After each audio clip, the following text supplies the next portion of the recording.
Hello, and welcome to How to Land a Job in 30 Days. I'm Tom Martiaga, and I help lead the alumni relations team at USC Dornsife. Thank you for joining us. Today's session is focused on practical strategies to help you build momentum in your job search. We're planning for 30 minutes of conversation, followed by 15 minutes of Q&A. As we go along, please use the Q&A feature to submit any questions. And once we get to the Q&A time, please feel free to use the raise your hand feature if you'd like to ask your question live.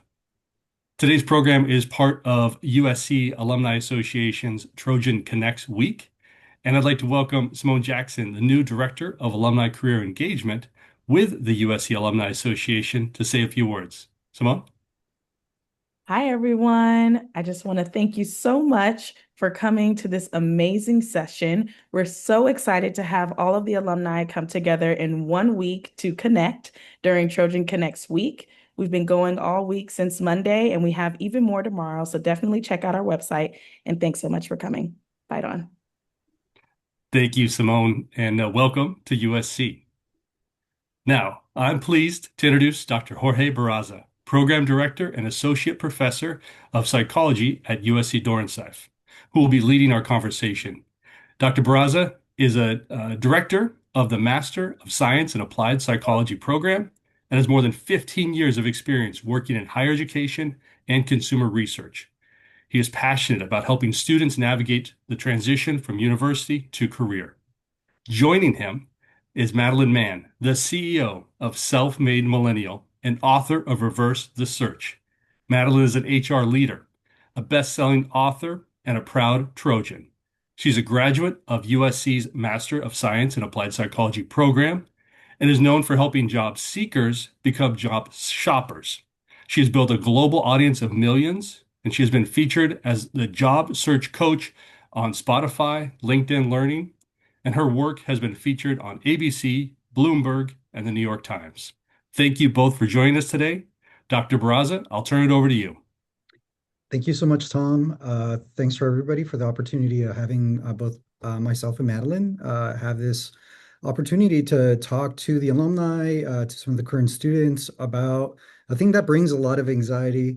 Madeline, it's always so great to have these conversations with you and have you impart your wisdom and experience on this particular topic. And as I thought about our conversation and where to start off, it's quite easy to think about what's on everybody's minds, right? Alumni, current students, they see what the job market looks like, but potentially it's how they feel, right? They see the layoffs, they see the news not just in our nation, but just worldwide. And so it'd be great to have you speak a little bit about that. Like, what's the lay of the land? Is it really as bad as it looks? Yes, absolutely. So, first of all, I just want to say I am so tickled to be here. USC has been such a meaningful part of my life. I graduated from the Master of Applied Psychology program over 10 years ago, but I still am so devoted to USC and I love coming on here. So, I just want to say how much of a pleasure it is to be here. Um, and yes, let's talk about the job market right now because we're seeing a lot of doom and gloom. And the thing that you have to realize is there's two sides to that coin. So first of all, this job market, if it feels different for you, even though this is the job market where you've had the most experience you've ever had, right? You are the most viable candidate you've ever been. Yet, if the job market feels different, you are not imagining things. It is much different. ChatGPT came out in 2022 and kind of started getting more popular in 2023. Since then, the number of job applications per person has increased by over 250%. And these employers are feeling it. So there's this massive inflation of applications going to roles. You're probably a lot of you have seen that there's a lot of these like auto applier things as well. So that's inflating numbers as well. People are job hugging right now. So people are staying at their jobs longer, not necessarily because suddenly everyone's happy at their jobs, but because they're aware of the market and they don't want to necessarily dip their toe into the job market unless they have to. And so these dynamics at play are creating some really uh, a lot of it's creating a situation where you have to do job searches differently than you've done in the past. What's worked before might not work for you now. And so that's really what we'll get into today is okay, so things are different. How do I change? So I just really want to put that forward is if you're having trouble in the job search and you're thinking, is it me? It probably isn't you. It's probably the fact that things have changed a lot. Yeah, and it sounds like that, right? It's like it's great to tell people it's not you, it's not you. There's all these factors, right? Like you mentioned the job hugging, the glut of applications that employers are not experiencing where it's signal to noise. Like, right, they're having a hard time just really finding you from all these applications. So if it's not you, then what is it? Like, what is the thing that you see that people might have been doing right 4 years ago, but are not necessarily doing right now? So trust is at an all-time low right now. And the trust that's what's changed is before you kind of sent in an application, there wasn't as many, and they trusted that you had those skills and wanted that job. That has eroded over the years and absolutely fell off a cliff the past few years. And so companies are cynical. The majority, I would say about 80%, and this, I'm not just pulling this number out of my rear. This is true Mhm. data that a Yeah. lot of hiring teams are seeing. About 80% of applications are not qualified for the role they're going for. And when I say not qualified, I mean it says you need to be in Chicago and the application is not in Chicago, right? Just really simple things like that. And so what we're seeing is that they're kind of the signal of these applications. They're not trusting that someone actually read the job description, that they actually want this job. And so the idea of applying to jobs has actually kind of lost all of its meaning. So while you are following the rules, you're applying to these jobs, the signal is no longer a trustworthy signal. So companies are either not valuing it as much, or there's too much noise, or they're taking alternate routes. Yeah, yeah. I love that. You know, I mean, we can take a couple routes with this. What I hear from students and alums alike as they're entering the job market or having to re-enter the market is like, what am I doing wrong? Why is it taking so long? Um, I oftentimes is like, can you look at my resume? Can you look? And these are things because you do feel like there might be something inherently wrong with the way that I'm going about things. Um, can we talk a little bit about like maybe is there like a step by step process or maybe common pitfalls that we can talk about first here?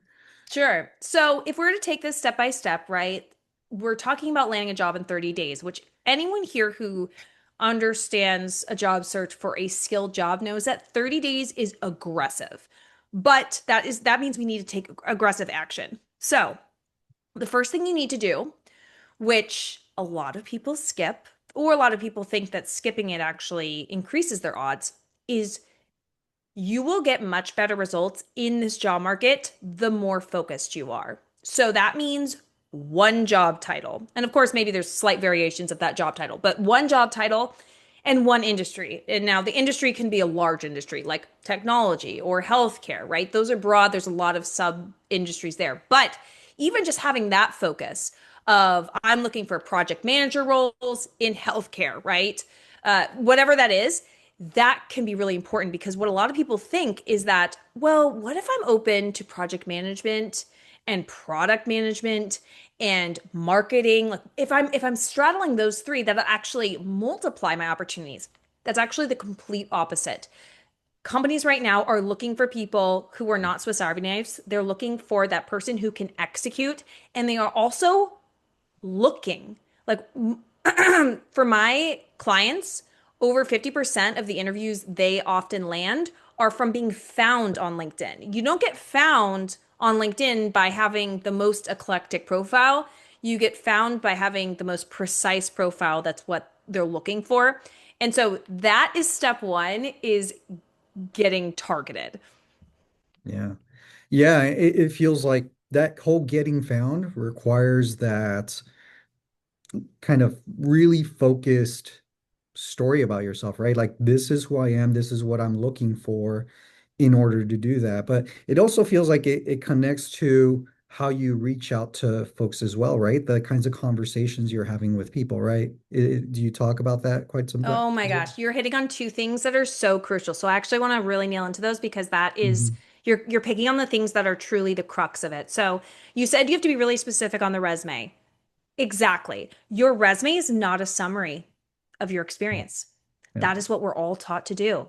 This is a summary. This is an approximation. Your bullet points are your most impressive accomplishments and the things you did the most often. No, that's not what you should be doing. Your resume is a sales document and it is only sharing information that is pertinent to the role you are targeting. So if you're targeting a marketing role and in your last job, you did some marketing, you did some product work, some customer work, and marketing was about 10% of the time you spent in that job, 100% of your resume bullets are going to be about that marketing experience. Why? Mm. Because a resume is essentially a list of how you are the right next fit for this job, not a description of what you've done in the past. And so, exactly, when you're targeted, when you know what you want, your resume shrinks to only be the things that someone who's looking to hire you needs to know. So that's the first thing. And then you brought up networking, which it's so true. If I came to you and I was like, Jorge, like I need help finding my next job, Yeah. please keep your eyes and ears out for innovative companies that are mission driven, that are looking for someone who is people oriented and creative. Would you have any idea on how to help me? But I would say 90% of people talk that way when asking their network for help. And I know you would you would help me in an instant to connect me, but you would probably be sitting there like, Right. Madeline, I really don't know how to help you. And Yep. really what I should say is, Jorge, I'm moving back to Los Angeles. I'm looking to work at some like growth stage startups as an HR leader. Do you know any like recent alumni or anything who are working at like LA startups right now? Right? You'd be like immediately like, Right. boom, this person, right? And that would change the game. And so by being specific, you now are activating your network to help you so much more. Yeah, I love that because you're removing, not adding, right? Being psychologists, right? From a psychology program, we know that it's fundamentally kind of human nature to, when we're trying to problem solve, we're just trying to add, right? We're trying to say like, well, if we're doing something wrong, let's do more things. But in here, it sounds like a lot of the solution is you're taking away things to make things easier, when removing that signal to noise, right? To have it be less crowded, right? Making it easier for employers to look through your resume to find the things that really create a match for them, or to talk to friends, colleagues, mentors, and make it easier for them to think about, how best to assist you, right? I've had the same experience. I'll have alumni come saying, I'm looking for a job, and I do want to help them. But if they said it like you said, I'm looking for, I'm kind of in the startup side within this particular sector, they'll start bringing things to mind that that former, prompt would not have at all, right? Yeah. Right, exactly. And maybe I would even get more if I was like, hey, do you know anyone who worked at video game companies? Or do you know Mhm. anyone Mhm. who did, right? Like even if I get Right. more specific, maybe I would trigger your memory more. And I've even come to people where I've said, "Hey, do you know anyone at Mailchimp, Atlassian, or Google? Like, do you know anyone at those three companies?" They can easily just click that into their LinkedIn. Oh yeah, I do know someone at Atlassian. I Yep. can make an intro, right? So when we're getting the more and more narrow we get, it's amazing how the opportunities start opening up, which is why it's important to have things like target companies. Exactly. I love that. And yeah, it makes my job easier. Some of the people that are more established, they want to help you, but having who I'm trying to help do that homework, do that recon to try to be a little more pinpointed. Where, for instance, they're saying like, "Hey, I really like Disney. I see that you're connected to such and such. You want to make? Can you make a connection?" That will be a 1 minute task for me versus Easy. 30-minute task or whatever it would be if it's too broad, right? What else do you think, like if that's the first step, right? Thinking around that space of getting targeted and getting focused and thinking about the resume, what and networking, what else would you recommend as next steps? Right. So if I was thinking in the very first week, if I'm just like full speed ahead of my job search, I've got my target jobs, right? The second thing, I've made my resume as a sales page, not a Wikipedia page. The Yeah. third thing is I want to get my LinkedIn profile working for me. I want it attracting opportunities while I am sleeping. And a lot of us are not optimizing our LinkedIn profiles to properly attract opportunities. We're putting things in our LinkedIn headlines like, building great customer experiences that are highly valued. And it's just like that's not really what companies are searching for. Yeah. We also have things, one thing that a lot of people don't realize is the number one. I'm actually curious if anyone knows. Think in your head right now. What is the number one most impactful part of your LinkedIn profile that leads to more LinkedIn searches, that leads to more recruiters finding you? So, okay, I'm seeing someone say put headline. That one is very high up. That one's very important. It's not the number one. Picture's important, but you can't search pictures. So you all are definitely on the right path. My last company, Jenna, that's good. That's close. Current role. Oh, Nicole said it. Current role. Yes, let me see. Yeah, Nicole Hollis. Yes, the what it's your current role. So your current role title. Now, a lot of people think, well, Madeline, that's a really unhelpful tip because my current role title is my current role title. What do I do about that?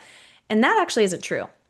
What I would do if you only had very limited time to edit your LinkedIn profile, I would literally focus that time on your current role title. Of course, you can focus on other things too, but it's the fastest way to start getting hits to your profile. So, first of all, if you are currently working for yourself or you have your own company, but you're looking to go in-house, you need to get founder, CEO, like that should not be your current title because no one's going to source someone. As soon as I made my title CEO, overnight the opportunities dried up for HR leadership roles. Overnight. Okay. So you need to change it to be whatever you're targeting, right? So if you're the CEO of a company or if you're the founder of a company, you can give yourself whatever title as long as you're actually doing that job, right? So if I want to go my next move into marketing, I do tons of marketing every day in my business.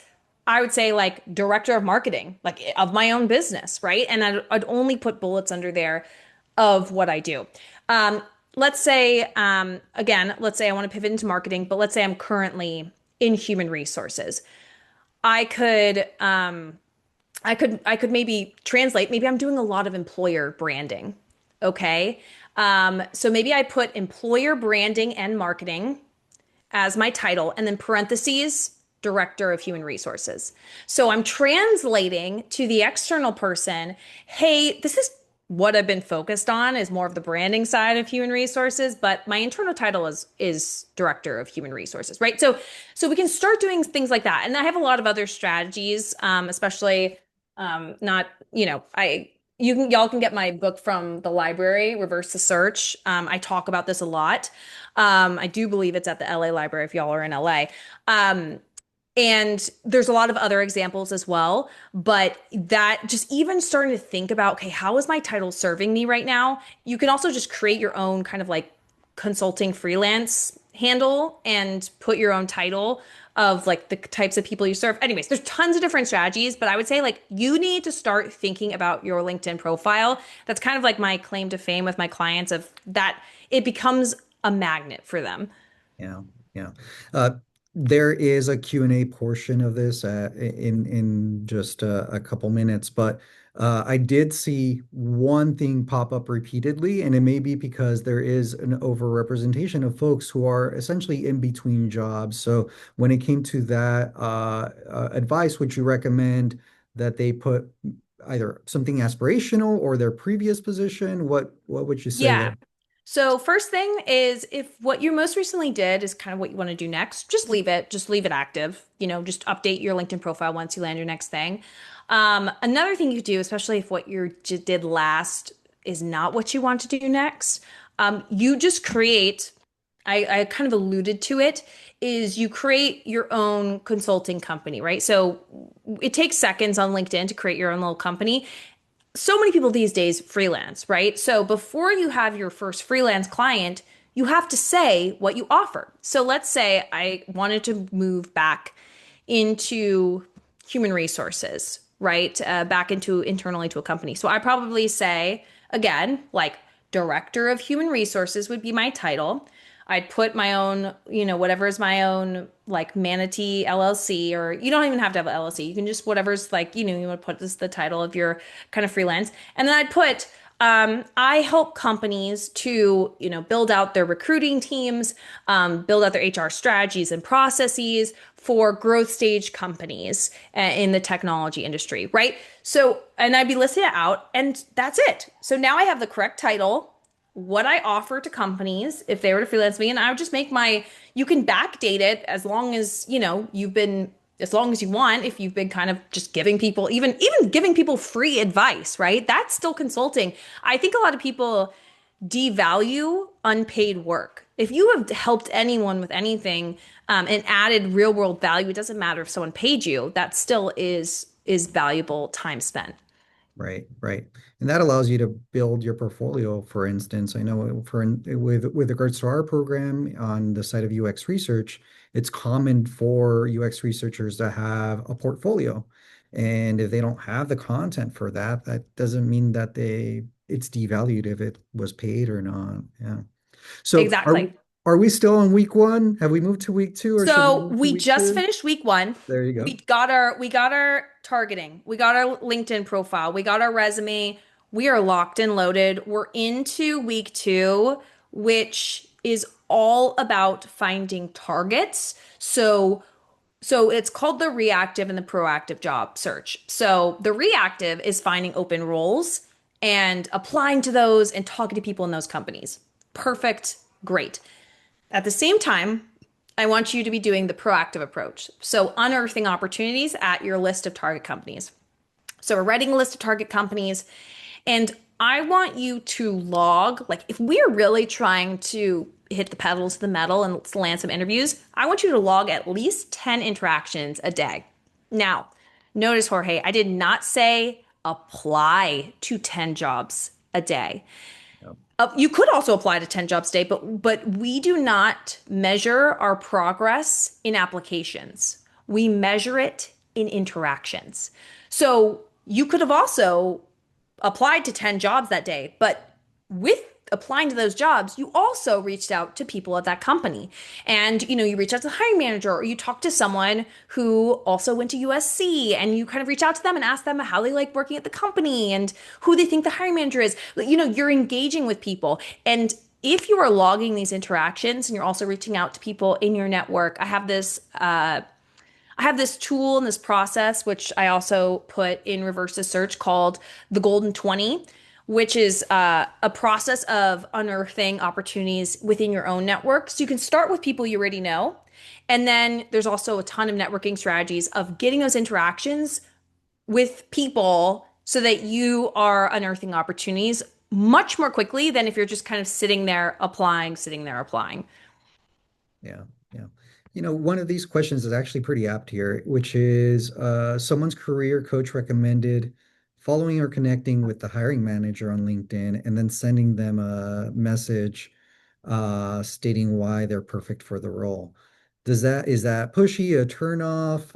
Might that be kind of barking up the wrong tree in this might route, or might It's be there be interesting. It's other interesting that opportunities? that's Yeah. that's uh that's interpreted as pushy.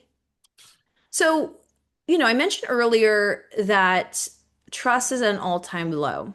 So these companies don't trust that you actually applied to this job. They think that you auto-applied, or that Mhm. you just saw the job title and started submitting a resume and you didn't even read the job description, which is more than 80% of the time true.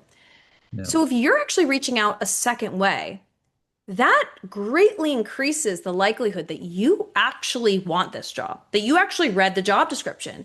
So now you're already in the top 20%. Now, if I am a hiring manager at a highly sought after company, say you mentioned Disney earlier, sure, maybe I'll be like, yeah, here's the 50th person today who told me they love Disney. Like, who doesn't love Disney, right? Yeah, it might fall on deaf ears, but largely, yeah, that approach can work. I'm not saying that every time you message a hiring manager, you should expect that they're going to respond, but even if they don't respond, they're probably checking your application. They're probably Yeah. seeing your name and going into it and they say, huh, who is this person? If you're doing this frequently and not getting any responses, it's probably not because this is a bad approach. It's probably because your application's bad. Yeah, yeah, that's great. It allows for another signal to come out of this, right? Like that there might be something else that you're doing that might be wrong. Okay, so we're week two.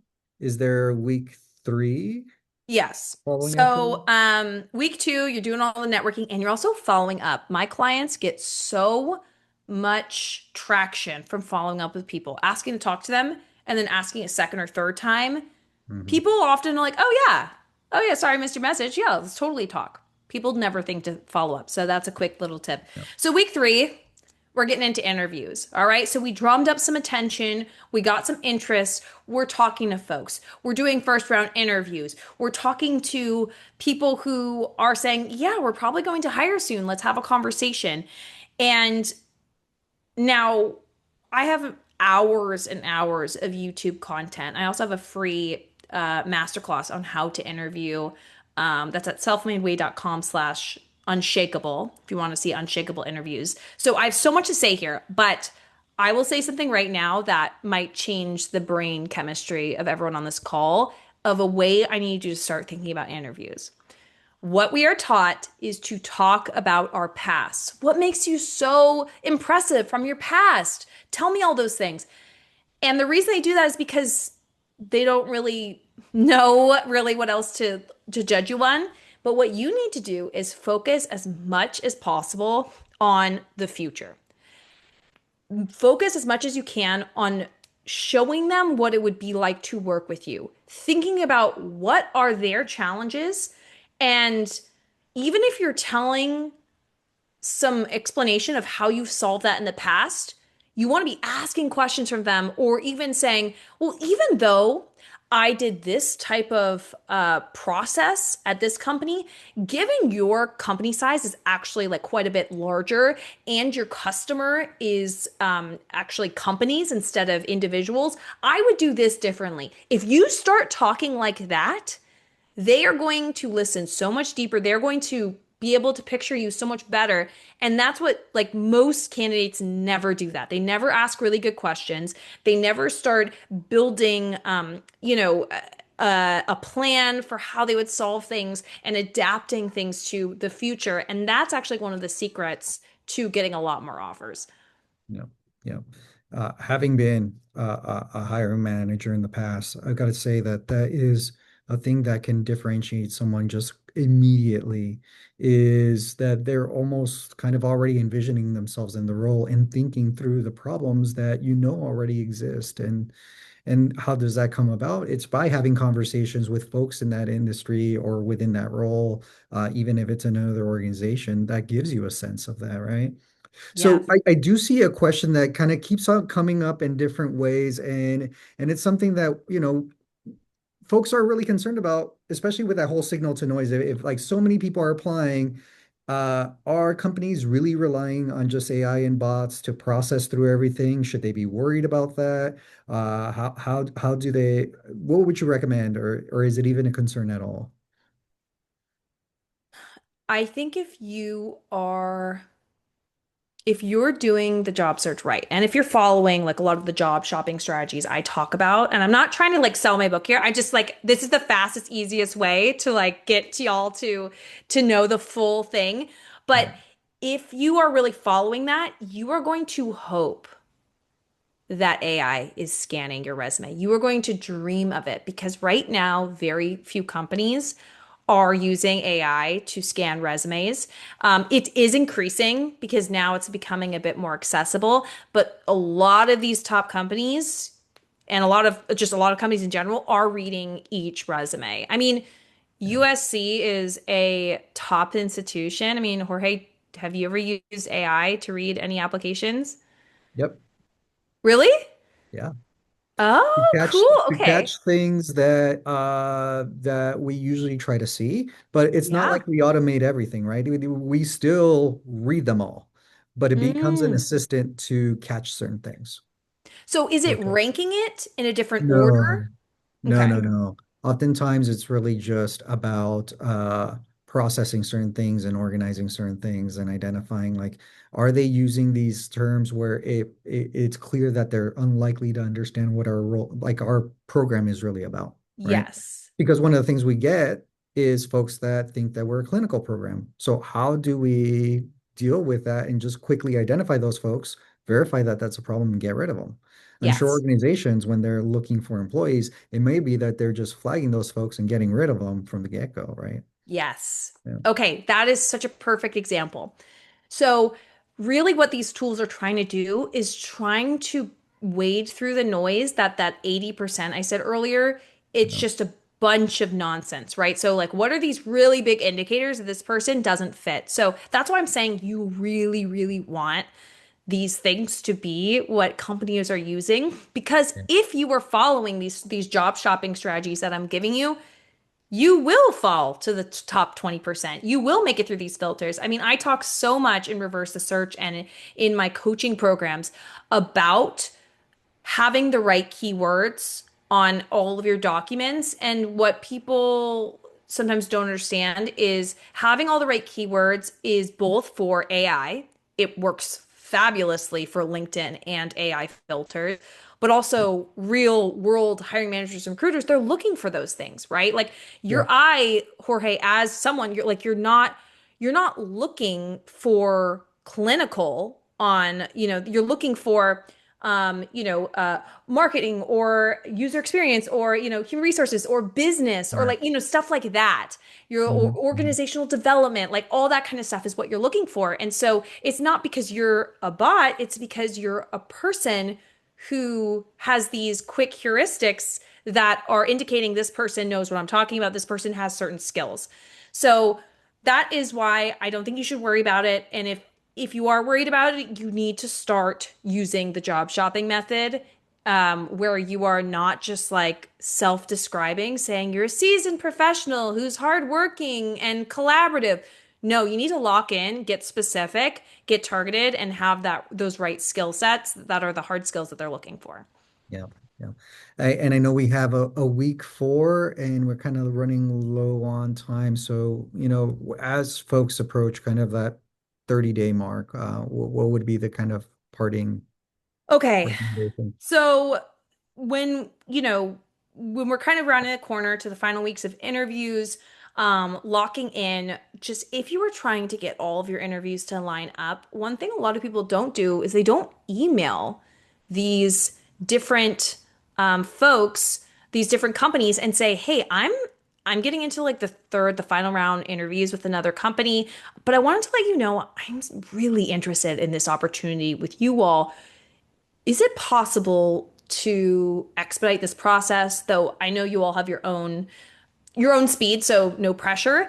And that's how a lot of my clients will line up three, four offers together. And so just make sure, like, companies want to know where you are in other processes because if they're expending time to interview you and then you just drop out because you accepted another role, they're like, that was a waste of time. Like, we just wasted time interviewing you and we didn't have a chance. We didn't even have an at bat to give you an offer if we had you in our top. So, doing things like that is really important. And then one of the best ways, and I deep dive into it into my book as well, is the 90-day plan. So like sliding a 90-day plan across the desk, even like metaphorically, it could be virtual in the final round interview processes where you've asked really good questions and you can imagine what the first 90 days would be and you're spending the interview discussing what would it be like to work there and if your impression of what you should do and accomplish is accurate and making it a working session, that completely transforms the way they see you. So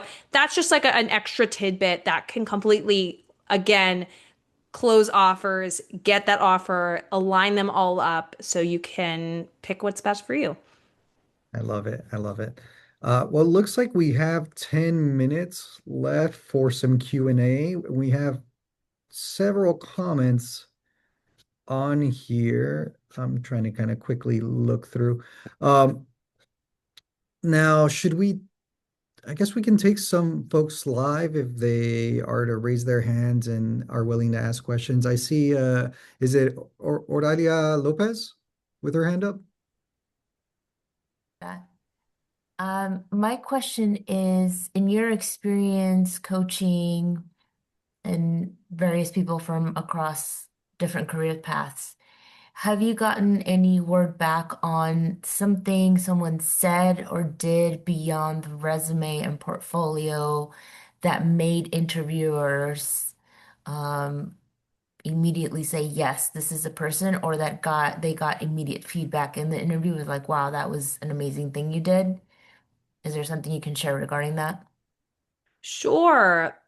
Sure. I mean, a lot of times, more often when I hear, wow, this person was fabulous, more often the interviewer is talking about the questions that person asked, not the answers they gave. So I want you to really think about that next time you go into an interview. And what people like to do, and I have lists of questions. I have free lists on my website that you can do. But when you're asking really great questions, don't just take it off of a list. Take the question and twist it. So let's say you ask the question in the interview that everyone asks, what do you like about working here? Everyone asks that question. A way to twist it is to say something like, um, Aurelia, I noticed that you've been at the company for over 10 years. Oh my gosh, must have changed a lot since you've been here. Like, how has it been? How has your role evolved? Is this still the same company that you joined 10 years ago? And now you might go, okay, this woman did her research. Okay, this woman is really like, trying to get to know me. So I would say that those are the types of things where the interviewers walk out and say, that person was really something. Thank you. Great. I see a few more and I can take them as they went up. So Jenna, are you Hi, there? Great. thank you, Jorge, and thank you, Madeline. Appreciate your time and your expertise today. Quick question, hopefully. For those who are facing layoffs or have been recently laid off, what's the most strategic way to address that in an interview or when you're asked, like, what is your job history? Like, what's the best way to approach that so you don't kind of shoot yourself before you've even come out the gate? Totally. So first of all, I just want to let you know, like, I've been laid off. I'm sure so many people on this call have been laid off. It's so common. So I think that's the first thing to realize is that there's no scarlet letter here. It's just the way of the world now. Um, so to not keep it like a secret, right? So, the thing is, you will never be a preferred candidate or get the offer because of your answer to why you left your last job. And I want that to sit in for a second because that means that the answer to that can only hurt you and will never really help you. So because it's not like I'm gonna hire. It's like, oh, she left her last job because she moved on to a greater opportunity. Yes, I love her. No, it's just like to see if there's any, you know, it's to see if there's any skeletons in the closet, but also to see if you left your last job for that reason, are we the same deal and are you going to leave us too? So anyways, you want your answers to these questions to be as short and as clear as humanly possible. Do not tell a long story. You are wasting their time. You're making them, their mind wander, but you also don't want it to be hyper vague where it's like we left due to a mutual agreement or something like that. Their mind is going to wander. So what you do want to say is something like, I was laid off. Okay. That can be a full sentence. If it was a large layoff, I would say that. I was laid off with 90% of my team and 30% of the entire workforce, right? Again, that sounds like it wasn't a performance issue. That sounds like that just happened. So if those numbers work in your favor, include them. So yeah, I would say just keep it as concise as possible. And just know that like they're just trying to check the box. This is not a story time. Move on. Let's move on to the things that are actually interesting about yourself.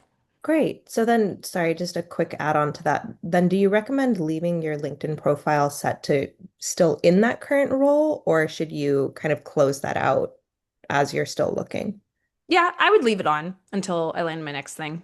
Okay, perfect. Thank you. Mhm. I mean, ultimately, there is no LinkedIn police that's going to go through and check to see that you're still employed in a certain place, right? I would update the resume. Yeah. That's for sure. But as far as LinkedIn, I would just update it once I got into the next role. Yeah. We have time for maybe a couple more questions. I see, is it Daria Ameri? Yes, sir. Hi, Daria? Jorge and Madeline. Thank you so much for this wonderful opportunity. So with platforms like let's say Udemy, Coursera, and all these things that provide a lot of technical education, let's say for instance, I'm in the real estate environment and I'm trying to, grow here. And then let's say if a company requires a particular software and we're learning that. I always feel like that puts me in a disadvantage, but I wanted to ask you if that would be a myth, or how can you optimize, basically, how can you optimize, your current learning in a resume? Should I just say, for instance, in the skill section, XYZ currently in progress, or how does that work? So, a bit of a workaround is if you have a summary section or a highlight, I call it highlights because it's not necessarily a summary review, because if it was a summary, you'd include a lot of unnecessary information. But highlights is the things that people need to know the most of. So there's a sentence that I have my clients include when they don't have skills in a certain area, but they're actively learning it. And the sentence sounds like this: knowledgeable of blank, blank, and blank. So it could be like let's say, yeah, I don't have Like maybe Excel or data science or something like. sure. Maybe I'd be like knowledgeable of data science skills such as, Excel and, this and that, right? And so basically you're saying knowledgeable of these things, and then you can list them out. And knowledgeable is not skilled in. It's also not experienced in. You're saying I have knowledge of them. So it is a really crafty way to get those keywords up really high on your profile to acknowledge that these are super important. And then in the interview, when asked about it, you say, absolutely. I'm currently learning that and I'm building this, and I'm really confident in my skills in it because I'm seeing it's actually kind of a parallel skill to the skill I already have, which is this. So you don't want to like, cower and be like, oh, I don't have it. It's like, oh no, yeah. I've learned a programming language similar to this, which was this, or whatever it is, right? So I would focus on it that way. Do you add a highlights section and a skills section in your resume, or that Yeah, part's you a could little have bit different? both. Yeah. Okay. I usually I, put pre- skills at the bottom and highlights at the top, but you know, people do different things. I really appreciate your time. Thank you. Yeah. Hey, Daria. I was just given the green light to go a couple more minutes past the 45-minute line. So maybe you can take a couple more, but I do see a quick one in here, which is around the cover letter. Is that still something, or should folks not worry so much about the cover letter? Cover letters are still being read, and the thing is that it's kind of another check to see, is this person just phoning it in? If you're applying to a really big company that gets a high volume of resumes and applications, they're probably not reading cover letters. If you're applying to a medium or small team, organization, or company, it's more likely that they're reading them. Again, it's not 100% of the time, but it's more likely. And in my coaching program, I have this like pretty advanced AI tools. And one of my tools is a cover letter generator that works super well. We launched it just a few weeks ago and people have been getting interviews left and right and they're like, I think it's the cover letter because I wasn't including this before. And what it is the reaction we're getting is, Madeline, this cover letter generator is so short. It only generates like 4 to 7 sentences. And what a lot of my clients have been coming back to me saying is, this feels too short. Is that okay? And that they're asking the wrong question, because what hiring manager wants more things to read? They just want the Mhm. most important things to read. And that's why the cover letter is so powerful, is because it's short and it says things the resume doesn't. And so as long as your cover letter does those two things, it can be really powerful. I love it. I love it. All right. Taking next, hand up, Kishi Wing.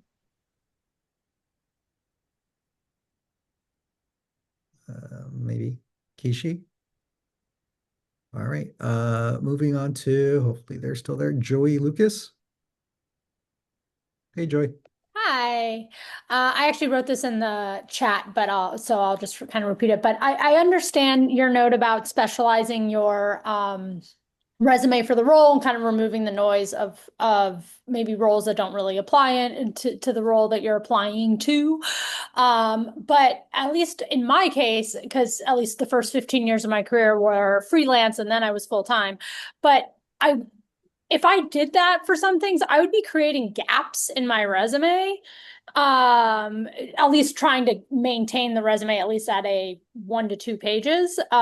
So where I guess how do you land on that? Because if I were to talk about a role that was really applicable, it was maybe 10 years ago, versus what I was just doing. Yeah, so I would say if you're going to delete roles, I typically would say delete from the bottom back. Like I don't typically delete roles in between unless you have overlapping roles where it feels like it makes sense. So I wouldn't delete the roles in between. What I would do is, and because this is very common, I have a lot of clients where their role 10 years ago is actually the most relevant role to what they're doing next.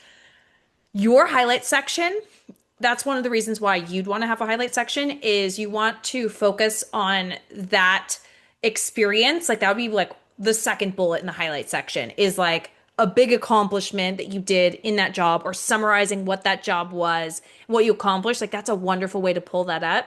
And then we are a little bit trained to feel like we need to have 3, 4, 5 bullet points under every job. You don't need that. If your most recent job is not really helpful for what you're doing next, first of all, I try to adjust the title a bit if you can, with maybe the original title in parentheses. Um, but also, I might just put one bullet point there, the most relevant thing you did in that job to what you're doing next. And then the next job under that, maybe it's just, again, it's 1 or 2 bullet points. And then maybe by that point, we've made it to 10 years ago. Boom. Now that one, that's a hefty 4 bullet pointer right there. And now my eyes are really focused on that chunky roll over these two ones that you kind of like touched on lightly. But again, you're doing this so that me as the reader, I can just get to the point. Like, don't waste my time on this other nonsense. Like, really show it up in the highlights and then get to the most important meat and make that the majority of the resume. Super helpful. Thank you so much. Mhm. Great. Hi, I'm Kishi. I'm so There you are. sorry, Dr. Baraza. No Yeah, I worries. was exiting a highway and I couldn't, I Stay shouldn't safe. touch my phone. So, my question is really quick and simple. Do you have any recruitment agent Oh, we lost here you. in recruitment? And I know how much. Oh, sorry, am I still here? Any recruitment? Hello? That's all we heard. Recruitment agency for recommendation for SoCal? For what Oh, profession? am I still here? In healthcare. Healthcare recruitment agencies. So, that could be a pretty simple, Google search or AI search. Though I will say, sure, you could connect with those folks. In the end, we have to know that those firms work for the companies, right? I think sometimes we feel like, oh, I got to work with a recruiter. Mhm. Recruiters really only shop around candidates and I don't know exactly what is your profession? I'm in marketing. I'm in Okay. marketing for healthcare. And the reason why I'm asking this because I started out my career as a recruiter, as a Yeah. headhunter, so I understand the leverage it can be. So once Yeah. I become their top candidate, they can be like flashing my profiles to the companies that I need to have. So it's just something that I wanted to get a first impression on. So Totally. Yeah, I think looking up those if they're like specifically healthcare marketing, that could be great. Also just making sure that your LinkedIn profile is really easily discoverable by them if they are looking for you, right? Though I will say like it's not necessarily like I do think that you could, especially if you're more of like a VP level or C level, I think that definitely there's definitely potential that they could shop you around. Um, and yeah, but I will say like, like I said, they are focused on the company first. So it can sometimes be, just maybe staying in touch, seeing if they have any other open roles that might be applicable to you. Yeah.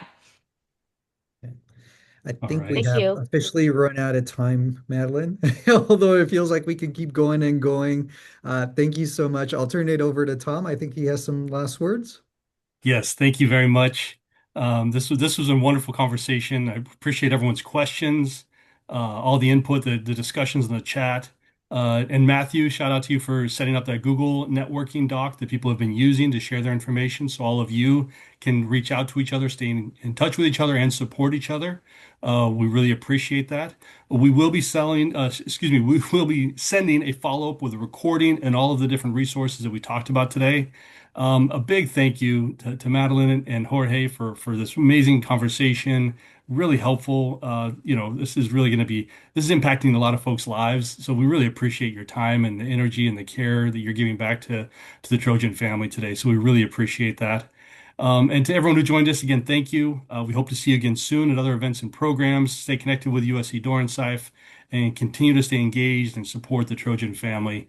We are all very thankful. So thank you for being here. Please take care. And as always, fight on.